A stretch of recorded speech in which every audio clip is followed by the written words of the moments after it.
নুসাব্বিহু বিহামদিকা, আল্লাহকে বলেছেন ফেরেশতারা আল্লাহ কেন আদমকে সৃষ্টি করবে, এরা দুনিয়াতে মারামারি করবে, এরা পাপ করবে, এরা জিনা করবে, এরা মদ খাবে, হারামি কাজ করবে, এরা পাপিষ্ঠ, এরা ফিতনা ফাসাদ। কেমন করে জানলেন? ফেরেশতা গায়েব জানে? ফেরেশতা জানলো কি করে যে আদমের সন্তানরা এসব ফিতনা ফাসাদ তৈরি করবে? হ্যাঁ, সুতরাং এদেরকে আল্লাহ তুমি সৃষ্টি করিও না, আল্লাহকে নিষেধ করছেন ফেরেশতারা। জানলেন কি করে, কে বলতে পারে? হ্যাঁ, কি অভিজ্ঞতা ছিল? জিন, ওই তো জিন করেছেন না, জিন আল্লাহ সৃষ্টি করেছেন না, দেখেন না মারামারি করছে ওরা, আর কত কলহ বিবাদ করছে, আর ফিতনা ফাসাদ। আমরা দেখেন আমরা কোনো পাপ করি না, আর কোনো অন্যায় কাজ করি না, ঝগড়া বিবাদও করি না, তো ওই জিনদের মতোই তো এরা হবে। সুতরাং আল্লাহ মানুষকে সৃষ্টি করিয়েন না। জি, ফেরেশতাদের কথাই যুক্তি ছিল, জি, কিন্তু আল্লাহ রাব্বুল আলামিন তিনি সৃষ্টিকর্তা। ফেরেশতারা একটা দিক দেখেছেন, আমাদের নেগেটিভ দিকটা দেখেছেন, পজিটিভ দেখেন যে আমাদের মধ্যে পাপের ক্ষমতা আছে, তারপর আল্লাহর সামনে কান্নাকাটি করছি, তাহাজ্জুদ পড়ছি, আমরা ফরজ ওয়াজিব আদায় করছি, আর এক একটা পয়সা হিসাব করে চলছে যে একটা কত মানুষ এরকম আছে, চিন্তা করুন তো দেখি। আল্লাহ রাব্বুল আলামিন খারাপ আর ভালো দুটো ক্ষমতা আপনার মধ্যে দিয়ে রেখেছেন।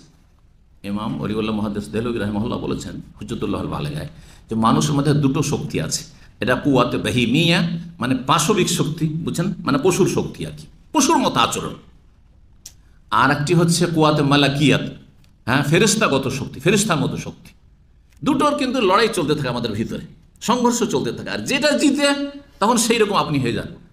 আমার মধ্যে, আপনার মধ্যে, সবার মধ্যে আছে, দুটোর সংঘর্ষ চলতে থাকে। এই জন্য ভালো মানুষ মাঝে মাঝে খারাপ দিকে চলে যায়, আবার তখন ধাক্কা ধাক্কি ধস্তাধস্তি করতে করতে ওই পাশবিক শক্তি দুর্বল হয়ে যায়, তখন ভালো তওবা করে ভালো মানুষ হয়ে যায়।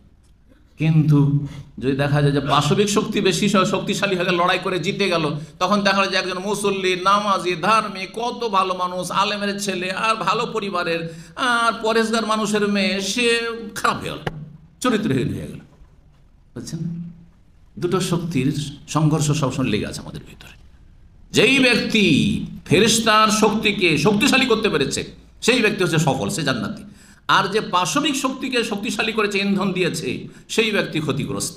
জি, যারা হাওয়া কুপ্রবৃত্তির অনুসরণ করবে তারা পাশবিক শক্তিকে আহার বেশি দিচ্ছে, যার ফলে সেটা শক্তিশালী হয়ে যাবে। যার আহার ভালো, সে তার গায়ের জোরও ভালো, ঠিক না? আপনি কাকে আহার দিচ্ছেন?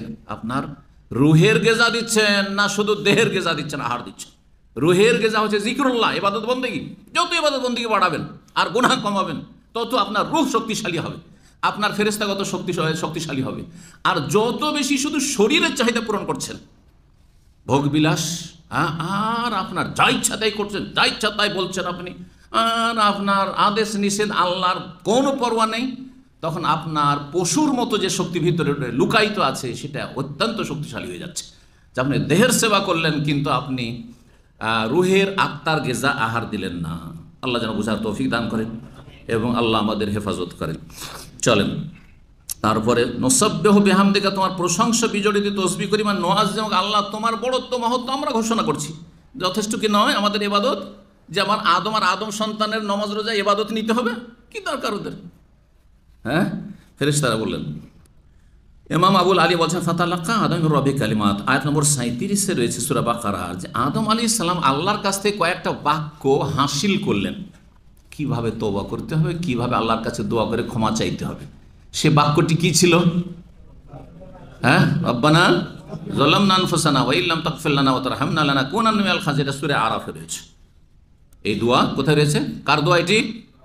আদম আলাইহিস সালামের দোয়া।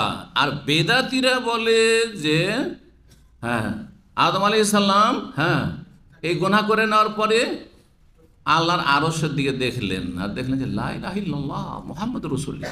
আরে মুহাম্মাদুর রাসূলুল্লাহ লেখা আছে, তার মানে কোনো বড় ব্যক্তিত্ব আছে। তাহলে এক কাজ করি, তার ওসিলাতে আল্লাহর কাছে দোয়া করি। বোঝা গেছে? মুহাম্মাদুর রাসূলুল্লাহর ওসিলাতে আল্লাহর কাছে দোয়া করি, এটি জাল কথা, মিথ্যা হাদিস। জি, মুস্তাদরাক হাকিমে রয়েছে এবং হাদিসটি জাল, মিথ্যা। আপনি কোরআনের দোয়া বাদ দিয়ে যদি আপনি জালের পিছনে পড়েন, তো আপনার ধর্ম হচ্ছে জাল, ধর্ম হচ্ছে জাল। সুতরাং এই যে বেদাতি বক্তাদের ওয়াজ শুনেছেন যে নবীর ওসিলায় আদম আলাইহিস সালাম দোয়া করেছেন, এটি গুমরাহি। আর হেদায়েত হচ্ছে রব্বানা যালামনা আনফুসানা ওয়া ইল্লাম তাগফির লানা ওয়া তারহামনা লানাকুনান্না মিনাল খাসিরিন, এটি কোরআন আল্লাহ বলছে। কালেমাত, ওই কালেমাতগুলি আল্লাহ শিখিয়ে দেয়। আল্লাহর কত মায়া দয়া তাহলে, যে তুমি ভুল করেছো আদম, আর তোমার তো ঢং নেই, কারণ কেউ শিখাবার নেই, আমাদের শিখাবারও ছিল, তাই না? আমাদের ওস্তাদরা শিখিয়েছে, তার আগে বাপ মা শিখিয়েছে, কত ভালো তরবিয়ত করেছে, মেলা কিছু পরম্পরা শিখেছি, ছোট ভাই বোনেরা বড় ভাই বোনদের কাছে শিখেছে, শিখেনি? এভাবে তো শিখেছি, অধিকাংশ জিনিস তো এভাবে শিখেছি আমরা। আদম আলাইহিস সালামকে কে শিখাবেন? আল্লাহ বলছেন যে তুমি ভুল করেছো, আর ভুলের সংশোধন তওবা করে দোয়া করা জানছো না, শিখো, এই দোয়াটি করো আমার কাছে, তোমাকে মাফ করে দেবো। আল্লাহু আকবার।